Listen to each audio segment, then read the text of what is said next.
आज की इस वीडियो में हम पढ़ने वाले हैं कक्षा 10 का अध्याय नंबर 9 त्रिकोणमिति के कुछ अनुप्रयोग। देखें, त्रिकोणमिति का कुछ हिस्सा आप पढ़ के आए हैं जिसमें आपने एक सारणी पढ़ी थी और कुछ फॉर्मूले पढ़ेंगे।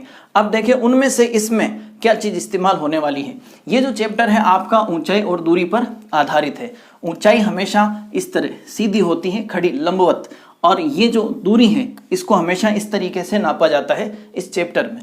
तो ये आधार का काम करती है, तो ये काम करेगी ऊंचाई, ऊंचाई बोले तो लंब, और ये जो है दूरी वो किसका काम करेगी, आधार का।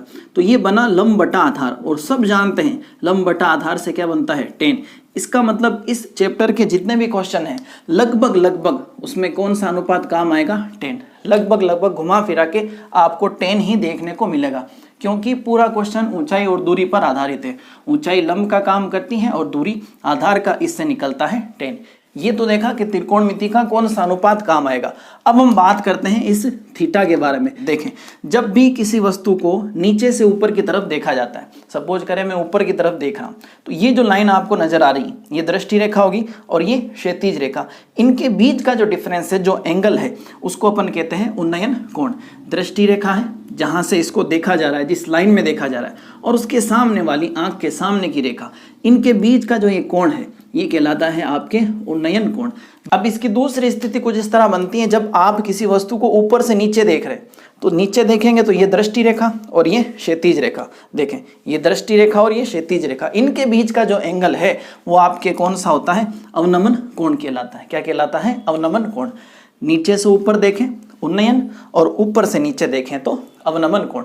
इनकी विशेषता यह है कि ये दोनों आपस में बराबर होते हैं। क्या होते हैं साहब, बराबर। अब इस चैप्टर में ऊंचाई को इन चीजों से पहचानेंगे अपन, जैसे पेड़ की लंबाई हो गई, सीढ़ी की लंबाई हो गई, जमीन से पतंग की ऊंचाई हो गई, मीनार की ऊंचाई हो गई, भवन की ऊंचाई। जो ऊंचाई है, जो लंबाई है, वो सारे के सारे लंब का काम करेंगे। इसमें एक त्रिभुज बनेगा जिसमें 3 भुजाएं होंगी, लंब होगा, आधार होगा, कर्ण। कौन किसका काम कर रहा है उसके बारे में देखना है अपन। तो जो भी ऊंचाई होगी, जो भी लंबाई होगी, वो किसका काम करेगी, लंब का, और जो दूरी होगी वो किसका काम करेगी, आधार का। जैसे पेड़ की किसी बिंदु से दूरी, पेड़ की एक भवन से दूरी, किसी व्यक्ति की किसी भवन से दूरी, ये सारी की सारी चीजें आधार का काम करेंगी। अब अपन एक क्वेश्चन करके देखते हैं जिससे ये सारी की सारी बातें अपने समझ में आए। तो चले फिर क्वेश्चन नंबर 1 स्टार्ट करते हैं। अब देखें, क्वेश्चन नंबर 1 है, सर्कस का एक कलाकार एक 20 मीटर लंबी डोर पर चढ़ रहा है जो अच्छी तरह से तनी हुई है। यदि भूमि स्तर के साथ डोर द्वारा बनाया गया कोण 30 डिग्री है तो खंबे की ऊंचाई ज्ञात कीजिए। तो खंबे की ऊंचाई ज्ञात कीजिए। ठीक है, चित्र आपके सामने दे रखा है, क्वेश्चन में ही है, अपने को अलग से बनाना नहीं है। देखें अपन, मान लें सर्कस का एक कलाकार है, ये पोल है और ये रस्सी है, डोर है, इसके ऊपर चल रहा है। ये अच्छी तरीके से तनी हुई है और 20 मीटर लंबाई लिए हुए है, और जमीन के साथ में 30 डिग्री का कोण बना रही है। हमें क्या ज्ञात करना है, मीनार की ऊंचाई। अब कॉमन सेंस की बात है कि जाहिर सी बात है मीनार तो ये होगी, ये तो होगी नहीं। कोई मीनार इस तरह छोड़ के से देगा, खड़ा करेगा उसको ऊर्ध्वाधर, तो मीनार तो हो गई आपकी ये। इसके बारे में हम जानते नहीं है, तो इसको मान लेंगे हम h। माना मीनार की ऊंचाई कितनी है, h। अब देखें, त्रिकोणमिति का इस्तेमाल करना है। करेंगे कैसे, आप एक ये वाली भुजा ले लो और एक ये वाली। कौन सी लेनी है, कैसे पता चलेगा। एक जिसके बारे में आप जानते हैं, किसके बारे में जानते हैं, इसके, तो ये तो लेना ही है, कन्फर्म है, चलें। और एक जिसके बारे में जानना है, किसके बारे में जानना है, इसके बारे में, यानी दूसरी ये लेनी है।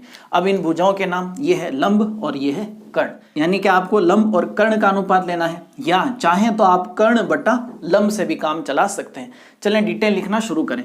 सबसे पहले लिखेंगे, माना कि मीनार की ऊंचाई, माना कि मीनार की ऊंचाई, मीनार की ऊंचाई को मान लेंगे h, हाइट। ठीक है, और उन्नयन कोण दिया है, उन्नयन कोण नीचे की तरफ ही बनेगा, उन्नयन कोण थीटा अपने को दे रखा है कितना, 30 डिग्री, और डोर की लंबाई कितनी है, 20 मीटर है।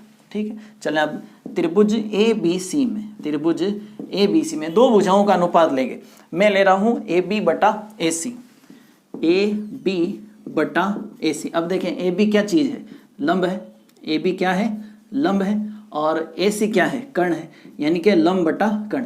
हमें पता है कि लंब बटा कर्ण हमें क्या देगा, साइन देगा। क्या देगा, साइन थीटा। आपको पता होगा, आपने त्रिकोणमिति में पढ़ा है, लाल बटा कक्का। नहीं पढ़ा तो आप चैनल में जाकर के उन वीडियो को देख सकते हैं। तो लंब बटा कर्ण हमने लिया, ये जो पहला जो अनुपात है वो हमें क्या देता है, साइन थीटा, यानी लंब बटा कर्ण से क्या निकलता है, साइन थीटा। अब वैल्यू पुट करने की बारी। क्या आपके पास ए बी का मान है, नहीं है, क्या माना उसको, एच तो लिखें। क्या एसी का मान है, बिल्कुल है, कितना है, 20 है।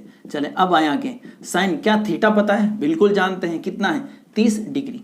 अब देखें आगे, h बटा 20, साइन 30 का मान कितना होता है, 1/2। अब क्रॉस गुणा करें तो 2h बराबर 20, तो h बराबर 20/2, तो h बराबर कितना आ जाएगा, 10 मीटर। इसका मतलब है आपके मीनार की ऊंचाई जो है वो 10 मीटर है। लास्ट में आप चाहें तो ये डायलॉग लिख दें, अतः मीनार की ऊंचाई, अतः मीनार की ऊंचाई 10 मीटर होगी। तो ये था आपके क्वेश्चन नंबर 1। सबसे पहले आपको क्वेश्चन को आराम से पढ़ना है, चित्र बनाना है। एक उस भुजा को लें जिसको जानते हैं, दूसरी बार उस भुजा को लें जिसका पता करना है, जिसके बारे में जानना है। उनका अनुपात ले लें, चाहे तो आप लंब बटा कर्ण करके कर लें या कर्ण बटा लंब करके कर लें। कर्ण बटा लंब से करेंगे तो कोसेक आएगा, आंसर में कोई चेंज नहीं है। आप चाहें तो मैं करके बता दूं। देखें, मान लें मैंने अनुपात लिया AC बटा AB, AB बटा AC की जगह AC बटा AB ले लिया। अच्छा, AC क्या है, कर्ण है, और ये क्या है, लंब है। इससे क्या बनेगा, कोसेक थीटा बनेगा। AC कितना है, 20 है, AB कितना है, H है, कोसेक थीटा, थीटा कितना है, 30 है।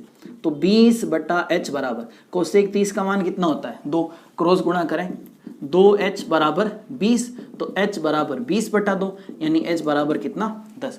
तो भुजाएं कौन सी भी ले लें, अनुपात कोई सा भी ले लें, कोई फर्क नहीं पड़ना है। याद ये रखना है, एक उसको लें जिसके बारे में जानते हैं, दूसरा उसको लें जिसके बारे में जानना है। तो ये था आपकी क्वेश्चन नंबर 1।